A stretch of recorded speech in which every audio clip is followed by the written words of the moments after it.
Greetings and welcome. My name is Steve Muhammad, and I'm the host of the Black Narrative. And we try to address issues from a social and political context, giving it context to issues impacting the Black community. And today we are going to be talking about a powerful project coming out of the Muhammad Ali Center. And so, to discuss this with us today, we have uh, Dr. and Mr. Donald Lassier. And greetings, Mr. Greetings to you, Steve. It's wonderful to be here with you. Yes, sir. And let me give a brief description of yourself. You are the president and CEO of the Muhammad Ali Center. You joined the center, what, if that's 2012? Yep, I've been here 8 years. Okay. And then your role as the president and CEO is responsible for fostering the center's mission and expanding its educational program, partnership, and other outreach initiatives. That is correct. That is correct. Yes, sir. And so we're talking today about this powerful exhibit that you all are opening up to the public. Truth be told, and we can see a little bit of that behind you. Can you tell us about this exhibit? And the boards. Well, I'll let you tell more about it because it's quite a unique exhibit. Yeah, thank you for that. And it's something that we're very excited about here at the Muhammad Ali Center. So the way the exhibit was conceived, it started with conversations that I was having with people in the community. Some of them who didn't believe that systemic racism existed in this country because they didn't see that anyone was pulling the levers. They felt that it would have to be some intentional action by some higher body that would create systemic racism. So, what we decided to do here at the center was talk about the policies that create a system of racism and oppression in this country dating back to the time of slavery. And we wanted to do it in a unique way because we represent a very unique individual in Muhammad Ali. So, given that we were trying to be unique and authentic, what we decided to do was take the plywood panels that was boarding up downtown Louisville, and we were trying to get panels from other cities. And we were going to use these panels, as you can see behind me, to show what was happening in the streets, why people were protesting.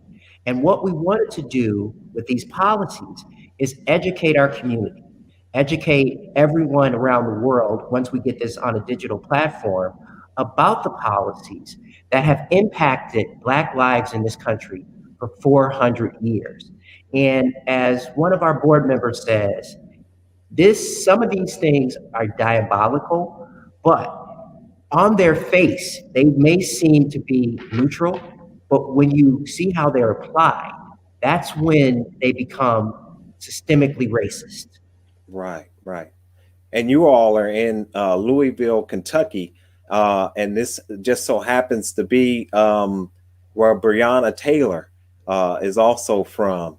Um, how does that relate to the museum, if you will? So, one of the tags that we have on our boards, of course, is Say Her Name, which relates specifically to Breonna Taylor. If you think about the Breonna Taylor case, what you see and what you hear is sometimes half truths, but the entire facts of that situation has never come to fore. And that's what we would want to see happen. You know, a lot of people have asked me, what would Muhammad have said about the Breonna Taylor case? And because Muhammad was so unique, I would never deign to speak for him. But what I would say is I have hopes of what he would say. He would say that for a 26-year-old woman to be sleeping in her bed, to be shot and killed, is not justice, it's unjust. For it to take so many months for it to go to a grand jury and it not be presented factually is not justice. So what we do here at the Muhammad Ali Center is we seek justice. That's what Muhammad stood for: social justice, ending poverty. But more importantly, he spoke for those people that didn't have a voice. And right now, there are millions of people that are speaking for Breonna Taylor. They want to see justice for Breonna Taylor. Absolutely. And what are some other names that are on that board and other policies? So we have, of course, George Floyd, Tamir Rice, Ahmaud Arbery, and the list goes on and on and on. And so let me just tell you about some of the policies we have. We Yeah. started the exhibit with Reconstruction, which we subtitled Reconstruction Back to Slavery. Because what a lot of people don't know about the history of this country, slavery ended. When it ended, what happened is that people and government started putting laws like vagrancy laws, pig laws, that immediately criminalized Black men. So they were thrust directly back into slavery right in 1865, 1866. And it was worse for them because they had this system called convict leasing. And one thing you could say about a slave master and a plantation is they viewed the slave as a commodity. Well, when you were in a convict leasing system, they didn't care how they treated you. So many, many, many men died within that system. And it was crazy, Steve, because what happened was you basically freed 3 to 4 million people with nowhere to go. So a vagrancy law said if you didn't have a job that we considered a job, right? Then we could lock you up for up to 5 years. And then we could lease you out to a coal company or a railroad company. Well, let's think about that. That is just insane, right? So that happened all throughout the Reconstruction era. And what people don't understand, states were responsible for doing this. We have on one of our panels a representation of what happened in Alabama. Direct revenue in Alabama rose from being 6% of convict leasing to almost 80% of direct revenue from that state. Think about that. Think about how many Black men had to be locked up because of that. Then from there, we talk about criminal justice, because when you think about Black men and women being criminalized in the 1860s, that flowed all the way up through today, right? And so when you think about that, there's a nexus between Reconstruction and the criminal justice system that exists today. As you probably know, and your listeners and watchers know, the police really rose out of what were called slave patrols, which were to contain Black people, right? Slaves. And so I heard a commentator say once, the policing in this country isn't broken. It's doing exactly what it was designed to do, which was incredibly insightful when you think about it. Then we talk about the nexus between housing and healthcare.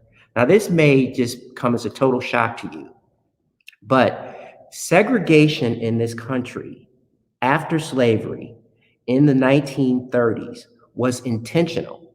The Federal Housing Authority in the 1930s created the practice of redlining. They did it because there was a housing shortage in this country. And what they wanted to do was they wanted to build suburbs, which they did for white people, which contained restrictive covenants that said you can't sell to a Black person. And then they put Black people and people of color in the undesirable urban areas of states and cities, right?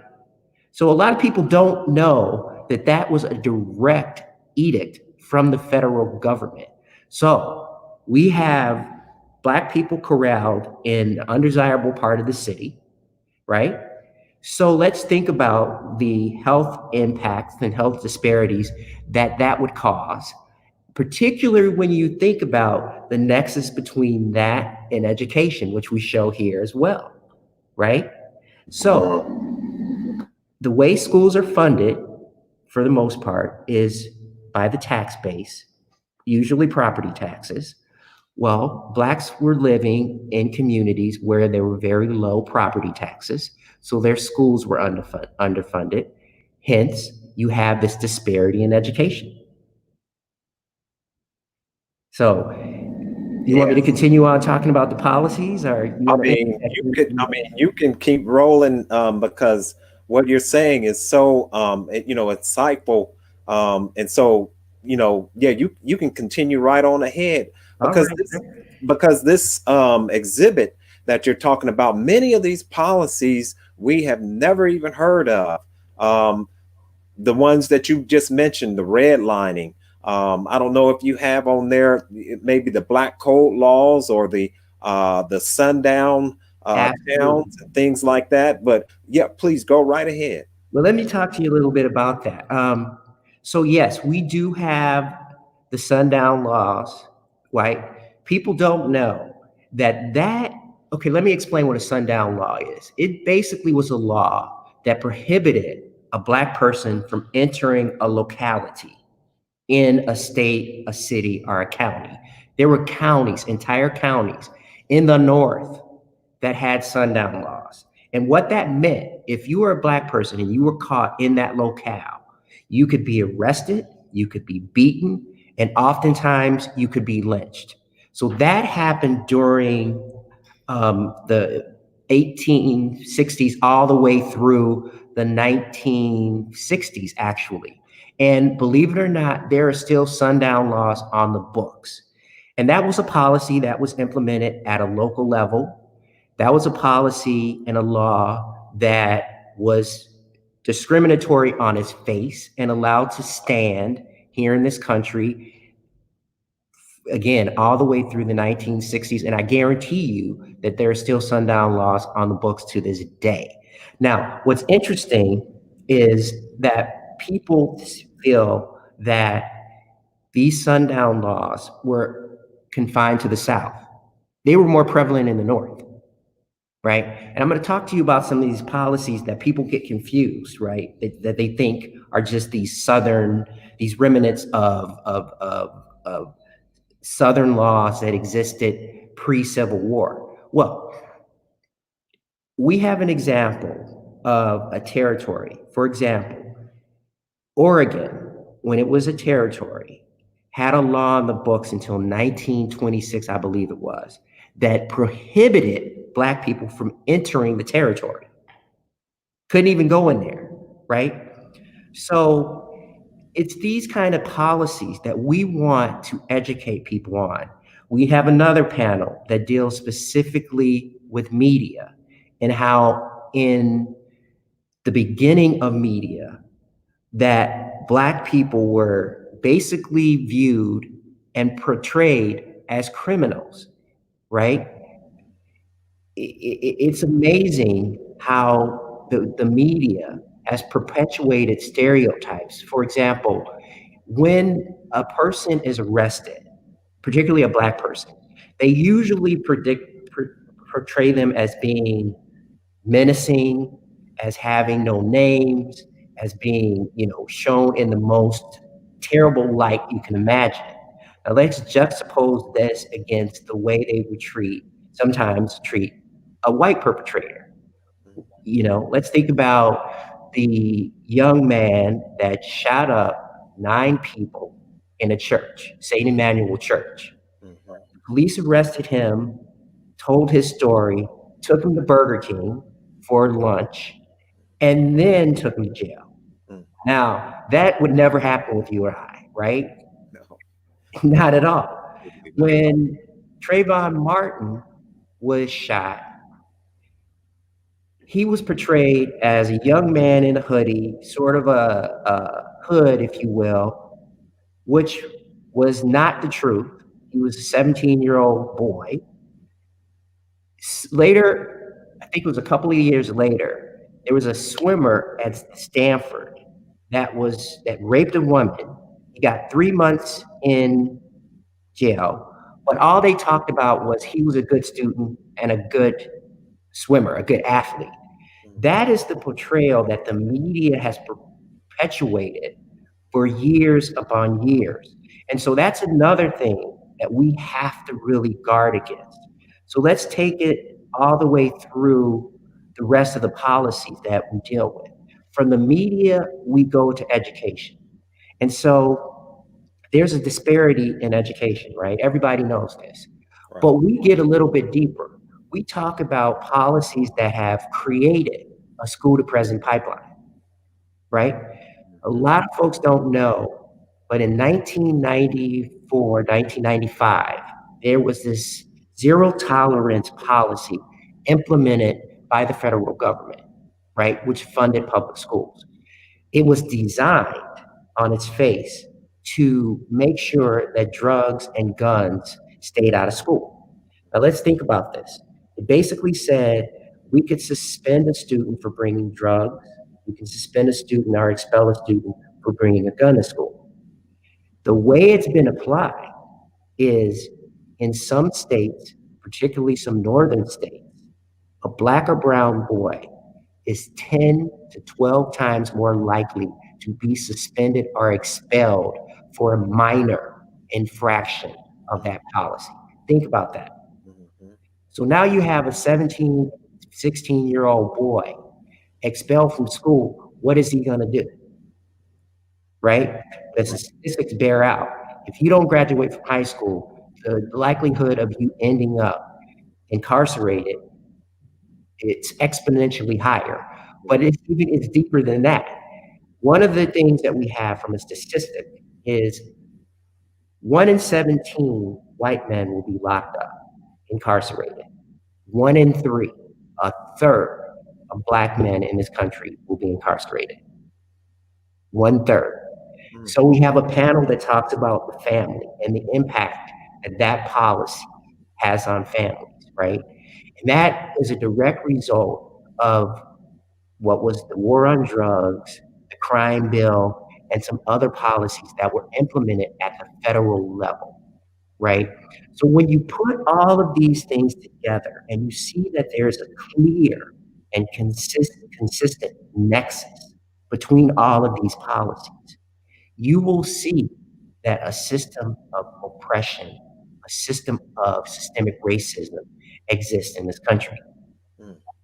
Absolutely. That's powerful right there. And so this exhibit, I mean, this exhibit sounds so powerful that it seems like it needs to be something that goes actually on tour throughout the United States because I mean, what you just ran down, I just was quiet. I didn't want to interrupt you at all because, what you're telling us basically is that many of these laws that were instituted years ago still impact us today and not so much just do they just impact us today, but we can see how it has a ripple effect throughout the community. Absolutely. That's very well said.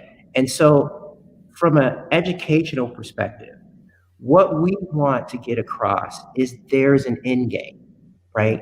And the end game is not to just change the policies around policing, because if you just change those, you still have inequities in education, you have inequities in media, you have inequities in uh, education. You have inequities that exist all over the place. Another panel that we have is called the wealth gap.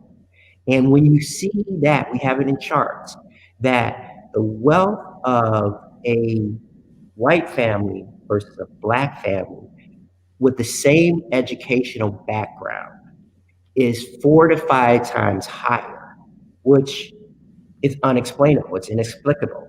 But mhm, these are the things that we want people to be educated on so that when there's a protest, they are asking for policy specific changes, right?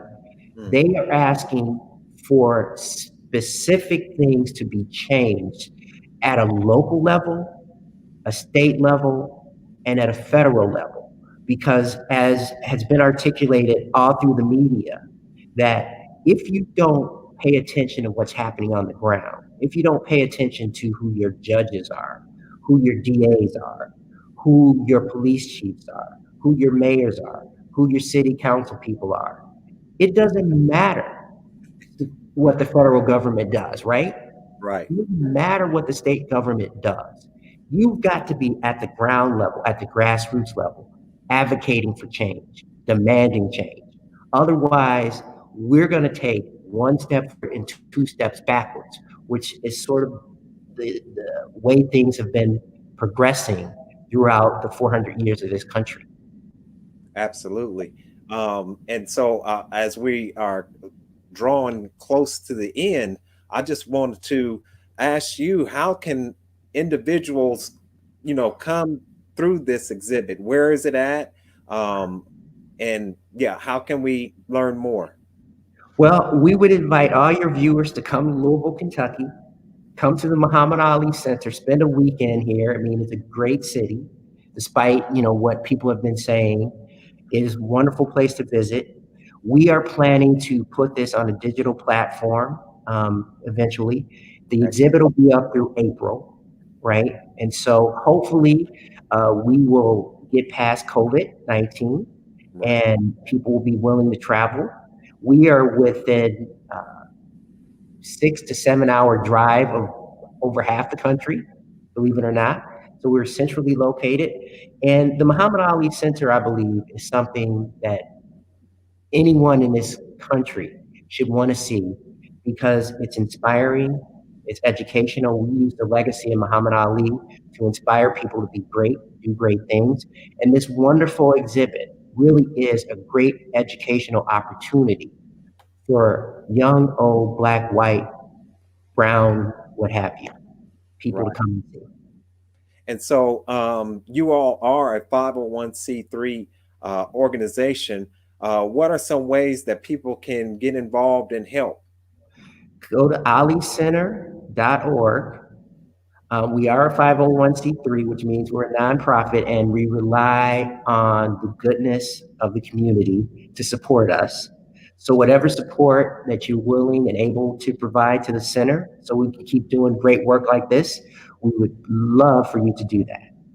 And you all are coming up right on the 15-year anniversary of the center. In November. Absolutely. Are Thank you you. all, are you all going to have any type of event on that anniversary? Well, COVID permitting, we're going to do something probably on a much smaller scale than we would have done pre-COVID. Okay, Um, but definitely, definitely. Again, go to olicenter.org. You'll get information about what we're doing here, the work that we're doing. We have done some unique, incredible things on a local level, on a national level, and on a global level. and a few more things about the exhibit before we go, because we want to recognize the artist Braylon Reston Resco Yes, Stewart. yes. So he did this wonderful artwork, and if you could see a little bit of it, I'm moving my head so you can see a little bit of it. You see Okay, the truth that is sort of the New York Times. yeah, Um, he put a Huffington Post in there and some other publications because he wanted people to know that this is news, right? That this is important, that you pay attention to it. So that in and of itself really highlights the importance of the exhibit. I right. see somebody asking a question, what city are we in? We are in the great city of Louisville, Kentucky, the birthplace of the greatest of all time, Muhammad Ali. That's right. And we are coming up on what, the 5-year anniversary of his passing, right? In June, June 3rd. Yes. Sir, yes, sir. And so, as we close on out, is there anything else that you would like to tell us about this powerful exhibit?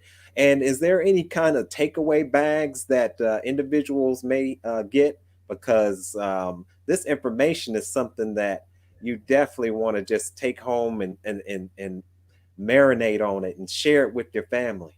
Right. So we do have a call to action with this exhibit. Yes, Learn, right? So we want you to learn about these policies.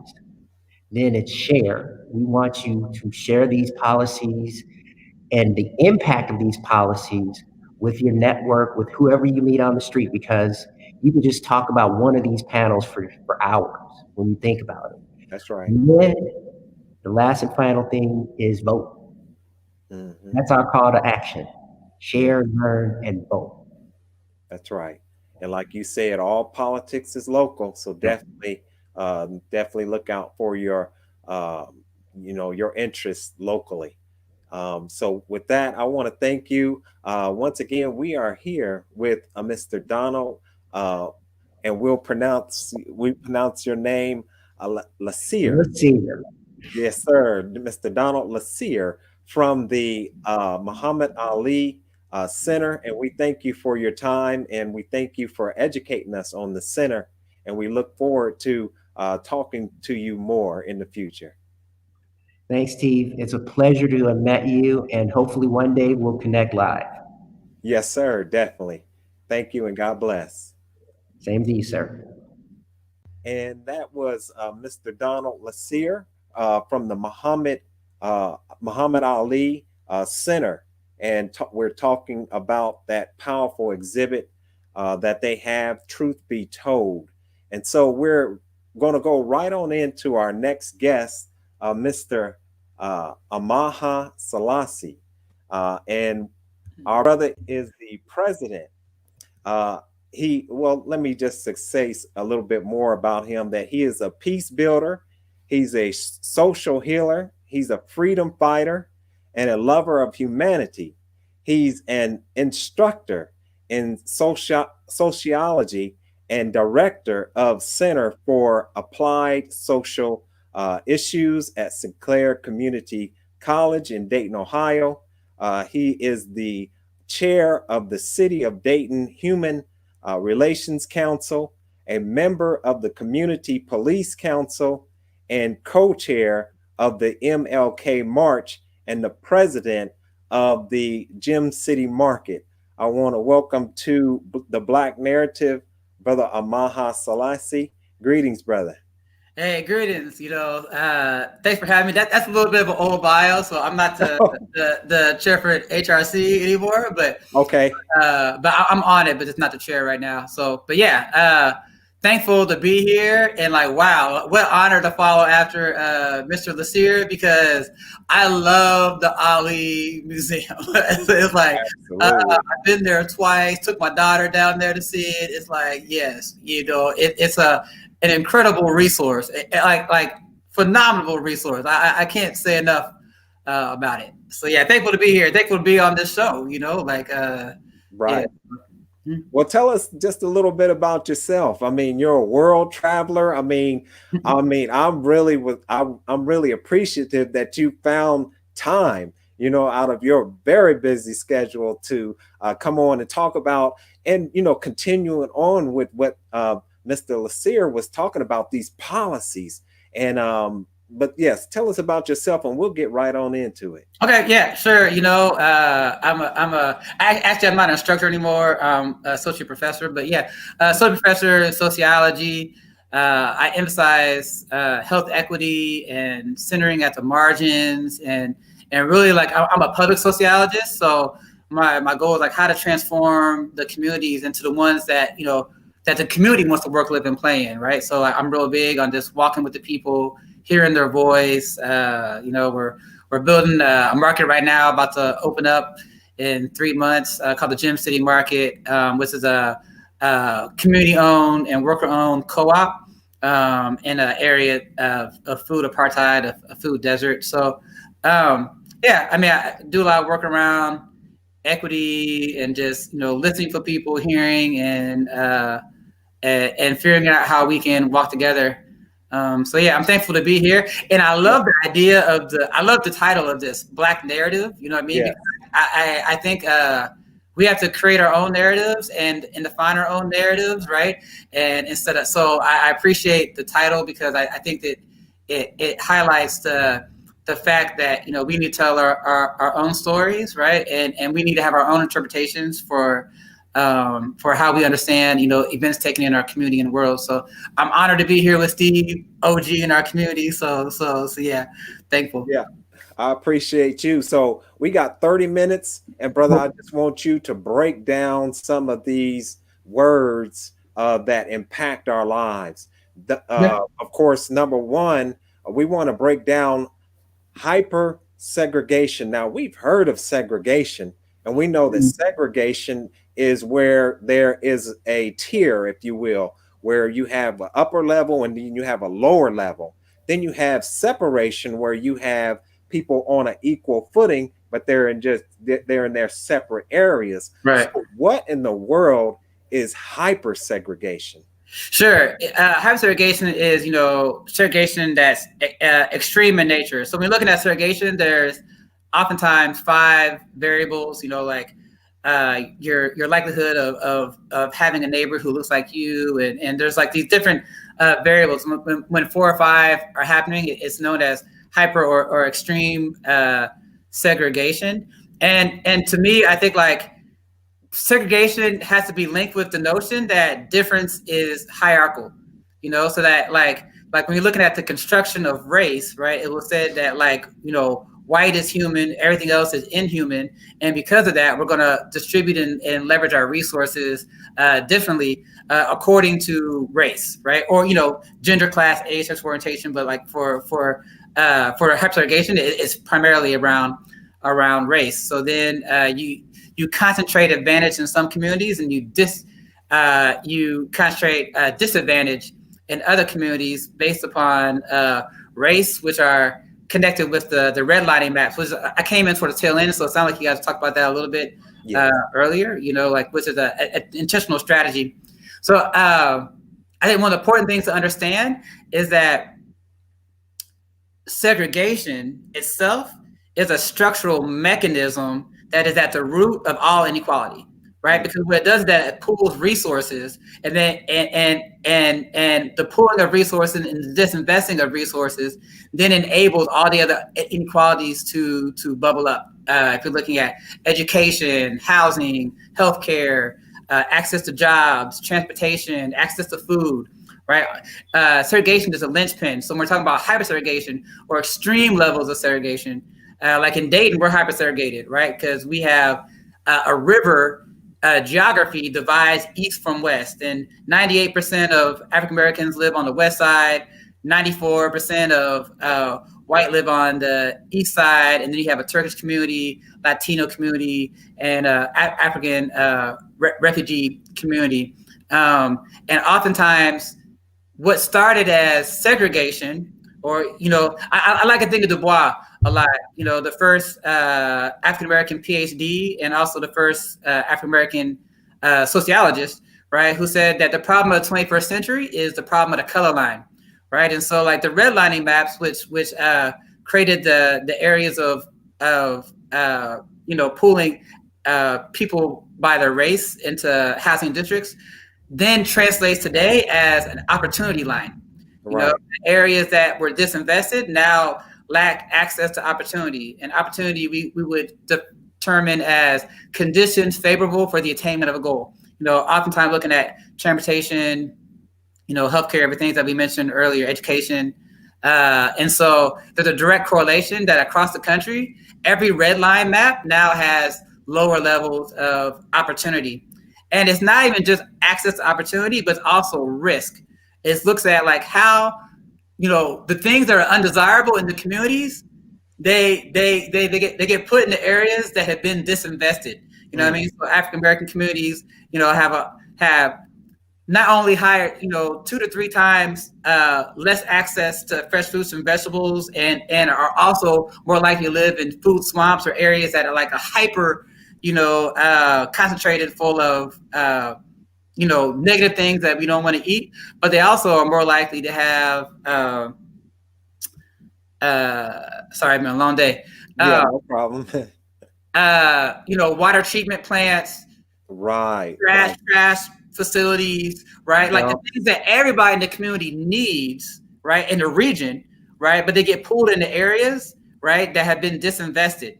And so it's like it's acceptable in these areas. So those communities then have to bear more of the risk that, everybody flushes the toilet, everybody throws away their trash, But in certain communities, I gotta have the water treatment plants and trash places, which then ends up exposing our kids to toxins, right? Like in Dayton, African American youth is 2 times more likely to have asthma. What I mean? And exposure to different toxins, right? So all these things correlate, which is why zip codes determine life expectancy.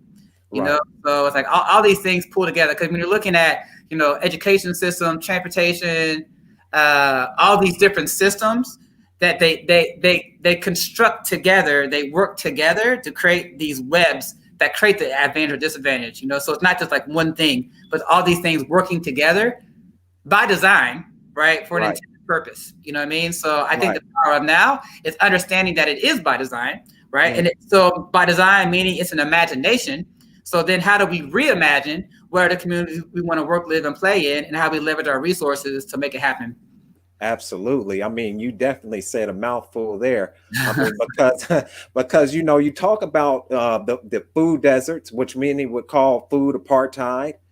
You talk about the environmental racism that, you know, as you're talking about with the asthma, with the obesity, with the you know, the fast foods and the lack of access to proper nutrition in our communities.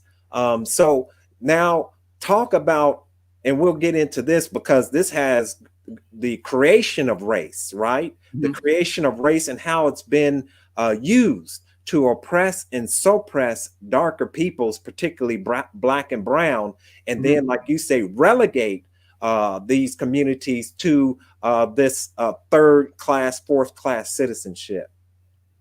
Yeah, you know, I think oftentimes when we look at race, the assumption is, you know, so we're talking about like the effects and impacts. You know, we look at, you know, people of color, right, black and brown, you know, Asian, etc. But actually, when we're looking at race, we're looking at the social construction of whiteness, right? Because it's like when we define what it means to be white, then everybody else is considered other. You know what I mean? And so like that's the process that starts the dehumanization, you know? And so it's like oftentimes that part is not talked about, you know what I mean? It's just assumed that like that is what is, right? And so like unpacking race and how race shows up begins by unpacking, you know, how whiteness is constructed. That at one point whiteness meant to be human, you know what I mean? That like everything revolved around that, and then we leverage our resources. Who can vote? Who can own land? You know what I mean? Who can actually own another human being, right? Because if you weren't human, then you were enabled to be property, right? And so all these things kind of come with the construction of whiteness. And so I think we have to unpack that to really understand, you know, how systems flow today, because race works by scripts, basically saying that once I define and give a meaning, or I imagine a meaning to someone based upon their skin color, then I start saying, okay, not only how we distribute resources, but also what are our scripts? What are our interactions? You know what I mean? So like how I understand myself is based upon how race is constructed. Then how I understand others is based upon how race is constructed, and how we interact together. Those are like the scripts or codes that we are taught, you know what I mean, implicitly and explicitly, you know what I mean, that keeps race alive, because, you know, race is not, because it's not biological, it's social. So that like it's a paradox that like race is not real, but it has real consequences. You know what I mean? And so part of I think the challenge right now for African Americans is how we redefine race for ourselves, right? So that you know, we acknowledge our full humanity. And to me, I feel that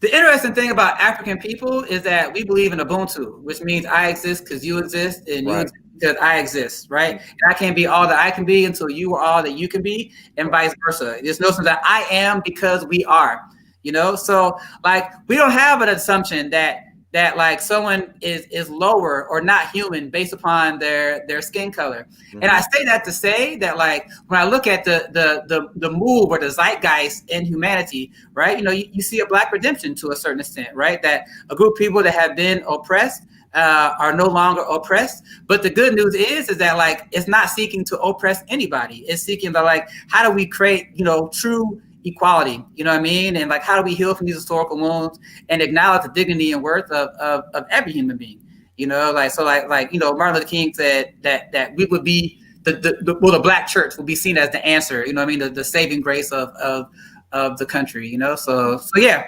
I think the other problem I want to add with race is that Race then builds structure. So when we're looking at redlining or any kind of structure, you're looking at ideology or an idea, and then the resources that you put to make the idea real, right? So when I construct white as being superior, then I put my resources to, make that real by like how I organize gifts and talents, how I organize and arrange power, right? And so, like, to reimagine these things, we need to understand the underlying ideas. And to me, it's independence versus interdependence. Like are human beings actually independent, or are they interdependent? There's like what happens when one affects the other? Is it really a single garment of destiny? Do we really have a shared future? And if we have a shared future, how we leverage those resources towards building into that.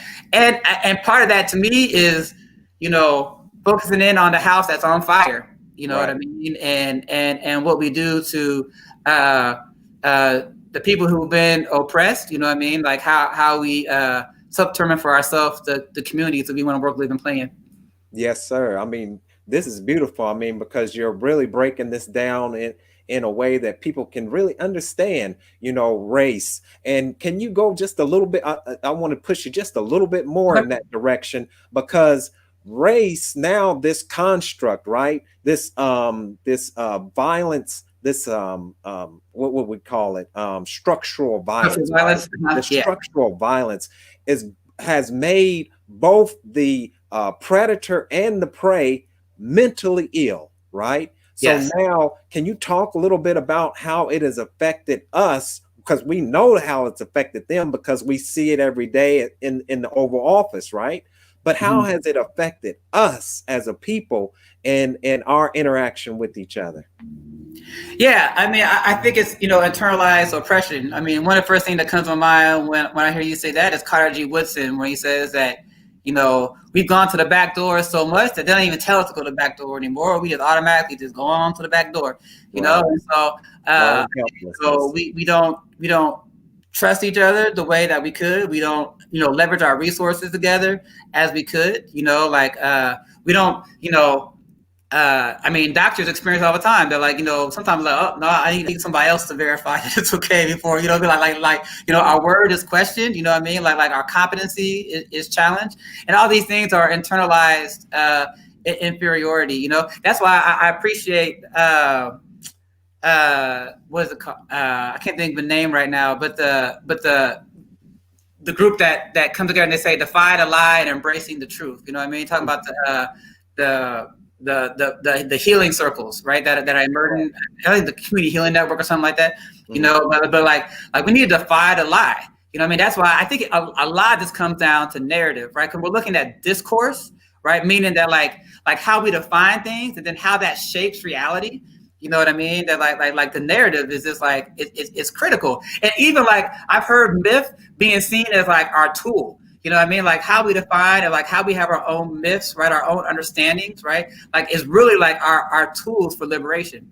You know what I mean? So it's like how we construct these things is important, right? Because they have ramifications as far as structure. And when you're mentioning structural violence, it's like once you build the system, then how the system operates against humans is the structural violence, right? Where, like you mentioned before, the diabetes, the hypertension, the overweight, all these things are a product of areas that are disinvested, so they call it a weathering effect, you know what I mean? Because it trickles down and you have this thing called allostatic load, which is looking at, how a 40-year-old body of an African-American woman, let's say, will have like a body of a 50-year-old, you know what I mean? Because of the weathering effect, you know what I mean? From the stress, from all the other things that they have to do, it accumulates in the pools in our body. And you can look at epigenetics. I mean, like there's so many levels to go down that rabbit hole,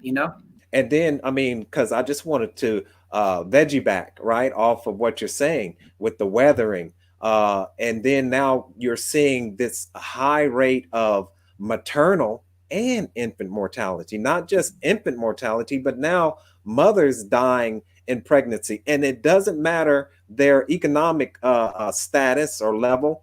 And then you have the increase of suicides among our young people. And so we see that our 400 plus years of being under this system, this systemic and institutional racism, is really just like a fish being out of water, and we're suffocating under this system, aren't we? Yeah, I think it's so for epigenetics, you need 2 generations. Like when the gene is switched, it takes 2 generations to unswitch it, right? And so the reason why the economic level oftentimes doesn't matter is that it takes the 2 generations of not having the stress to do it. So like, Oprah Winfrey, she has a lot of money, but she's still more likely to die in birth and to have experienced infant mortality within the first year of life because she grew up in poverty.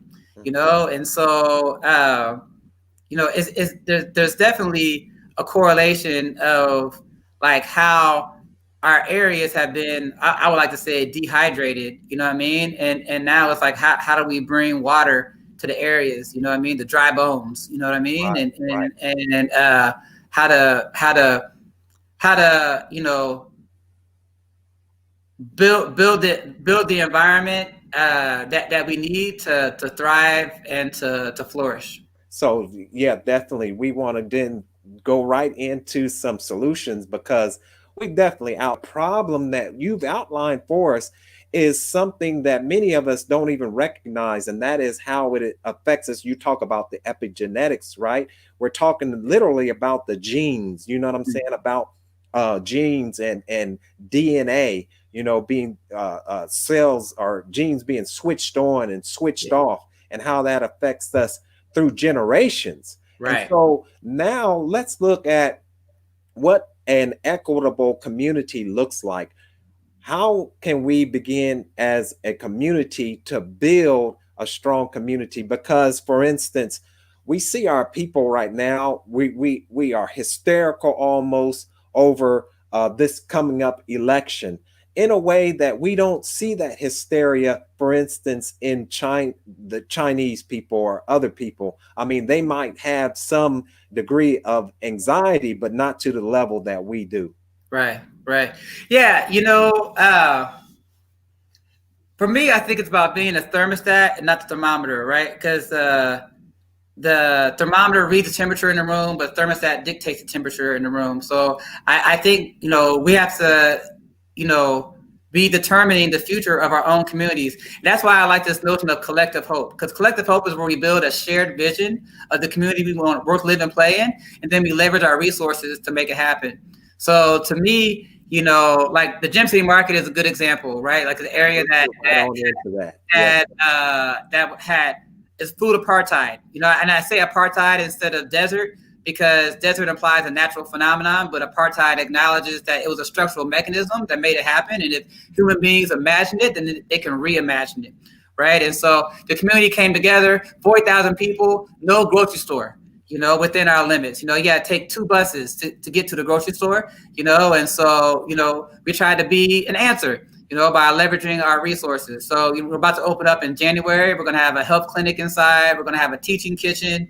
We're going to have a community room, but I think it's about leveraging our resources. And so part of that comes to building trust, because, trust is what enables cooperation or collaboration. Some people call it social capital, right? But either way, it's like without trust in deep relationships, being relational instead of transactional, we won't be able to leverage the capacity of our community. So it's going to take healing our wounds, and to me, it's like expanding our we.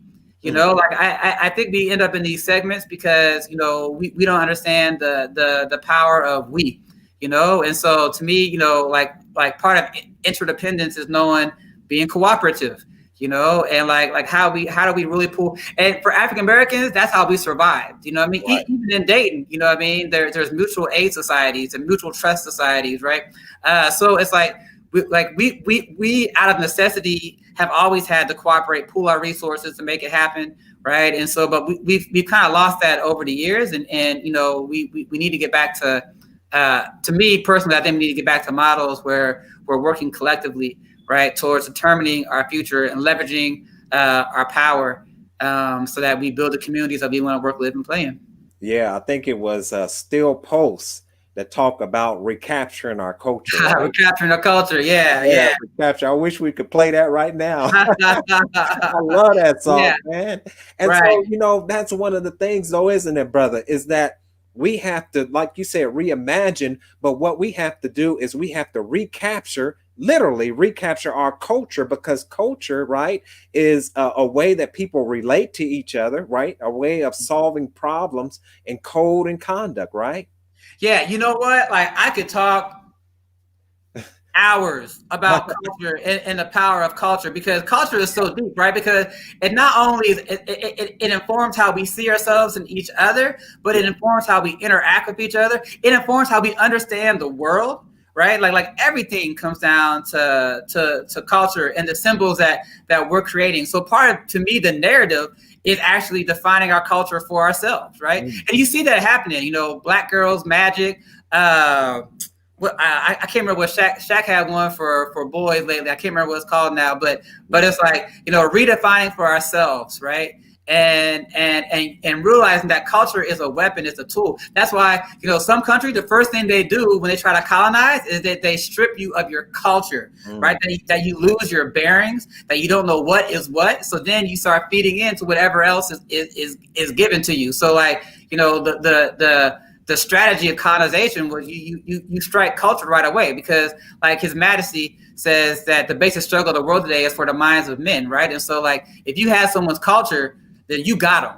You know what I mean? Right. Like no doubt about it. You know what I mean? Absolutely. And so part of our liberation, I think, is about defining our culture for ourselves, right? And I think it's being, for me personally, it's being cultural relative, in the sense that it's like, I don't know if anybody's culture is necessarily greater than the other, you know what I mean? And so a lot of people develop their culture according to what they need, and seeing that as part of a human story, And so I think I personally think that we got to reframe.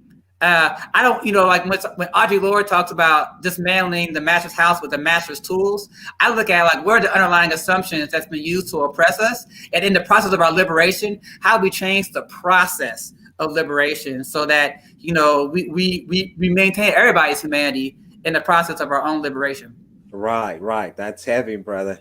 That's heavy. And so as we begin to close this on out, we definitely want to talk about the co-op, right? How I mean, you touched on it. We talk about the Willie Lynch syndrome, with the distrust and the envy and the jealousy, right? Yeah. Now you talked about trust, but take us in, and we'll close this on out. But take us into the cooperation, right? Take us into how, for instance, the Gem City Market came to be, because this was a community effort, with each individual in the community able to give to that and have some type of ownership. Yeah. So yeah, it's community owned, and it'll be worker owned when we open up. And yeah, right now I think we just crossed 2,900 members, right? And so, and we're continuing to grow. Like everybody puts in, everybody can shop there regardless. But if they want to be part of like controlling like what it is and owning it together, shares are $100. If you're on subsidy, a share is $10.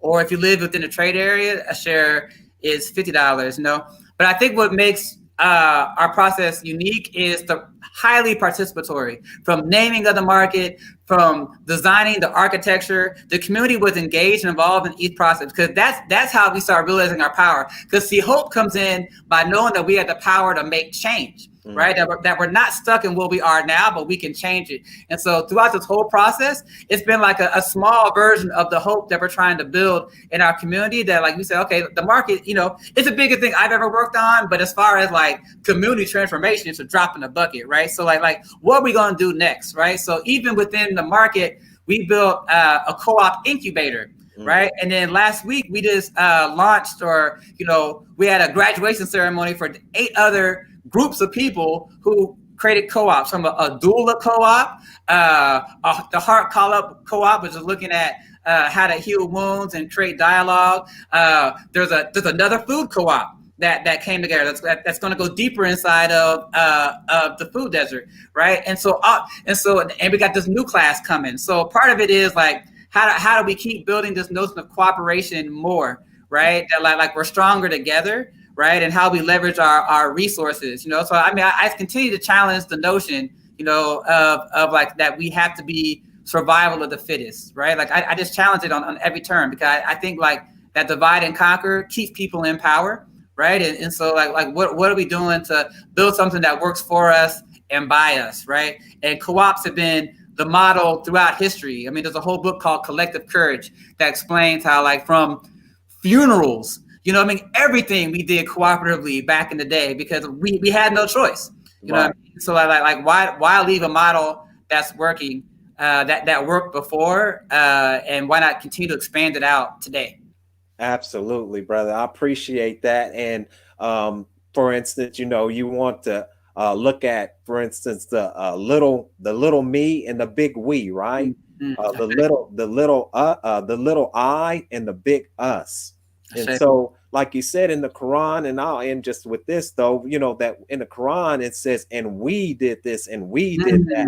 And in the Bible, it says, let us make man. So, like we said, this was something that, you know, before we were brought into slavery, because one of the things I like that you say as well, when if anyone ever can, and we'll ask you about your lectures, is that you like to say that not that the individual was a slave, right? But enslaved. Yeah. The words are powerful, aren't they? Yeah, for sure. And that, you know, language precedes community transformation, right? So when I say enslaved, it says that, you know, someone was in a state of slavery, but it's not who they are, right? When I say food apartheid, is acknowledging that it's a structure. So all these things are like language precedes transformation. And that's why, you know, I think I connected with even the power of myth, right? So like part of me of narrative development is us developing our own language of how we work and move and construct our world, because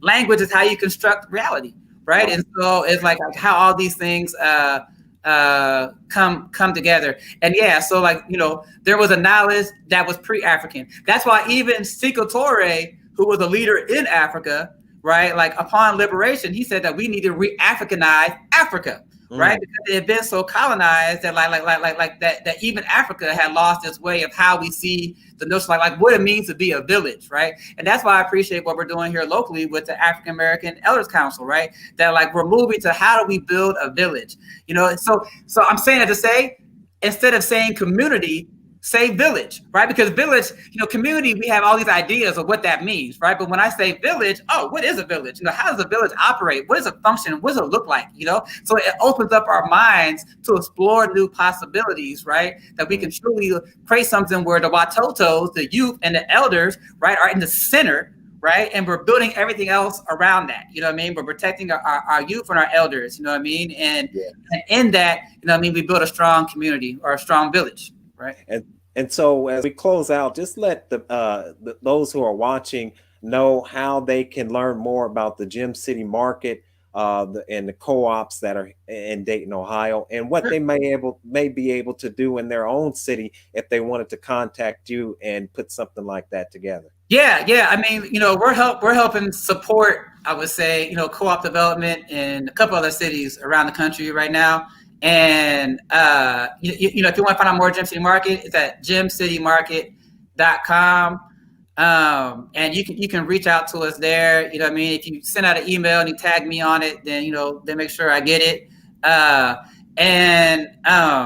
Yeah, I just want to encourage everybody to look for solutions. Like, you know, like the land that they bought down Atlanta right now that they're building into a community, you know, like I think it's realizing the power and the zeitgeist of now, you know, and like how we can really, you know, build the future that we're trying to see, you know, and walking it out. I'm just real big on being the invitation. So instead of waiting for other people, it's like I'm gonna step in that space, and if people feel it, we can walk together. And if not, I mean, that's cool too. But you're not gonna stop my movement, you know. So that's right.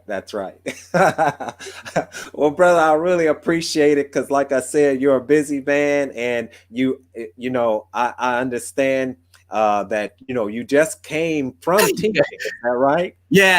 I had we did a 2-hour lecture on. We talked to all the superintendents in the area. We're on a call, and we were talking about how to build more equity inside a curriculum. So I hopped off that into this, but when Steve calls, you respond, right? So I appreciate it, Steve. You know what I mean? Like man, I appreciate you, brother. I always got you. That's real. Hey. So, thank you for the opportunity. It's my honor and privilege to be here today. Hey, it's been a good conversation, brother. And, we just touched on, as they show you the picture of the iceberg, right? We just touched on what you can see on the surface level, right? So we definitely will have you on here when you have time available, to go more into these dynamics, you know what I'm saying? Because people really do need to understand how they operate and affect their lives. So with Sounds good. Yeah, I'm definitely interested. Well, thank you, brother. And I look forward to talking to you here in the near future. Cool. And God continue to bless you, brother, and be safe. Amen. You as well. All right. Have a good day, everybody. So, brothers and sisters, 2 powerful guests going into the policies, right? Into some of the systemic racial violence, really, that we have to live under daily in America. And so we're already, as we just talked about, we're already hyper segregated, so I urge you to look in to Project Separation. Go to Project Separation, type it into your browser and learn more about that, because we're not going to be healed of these ills that we're being affected by on a mental, a spiritual, a genetic level, on all levels. We're not going to be healed under this system. We have to separate and do something for ourselves and recapture, as we were talking about, our culture. So with that, I want to invite you all to follow us. Follow us on Facebook. Please leave comments in the comment section below. Go to National Network View. You could type that into your browser and follow us there. And with that, I want to say, may God continue to bless you and your family with the light of truth and understanding. God bless.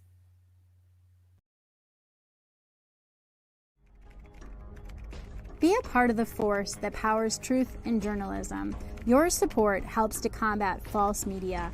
Cash App NNV News. Let's have a discussion. People have questions. They would like answers. Let's talk about the issues. Confront the things that may be difficult to address. The Black narrative.